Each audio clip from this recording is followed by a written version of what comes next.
गोंयांत जिल्लो पंचायतीची वेंचणूक जाली।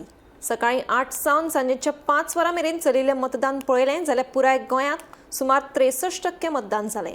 उत्तर गोंयांत सुमार 65% जाल्यार दक्षिण गोंयांत सुमार 61% मतदान जालें। उत्तर गोंयांतल्यान केरी मतदारसंघात सगळ्यांत चड म्हळ्यार 87% मतदान जालें, जाल्यार सगळ्यांत कमी मतदान ताळगांव जालें।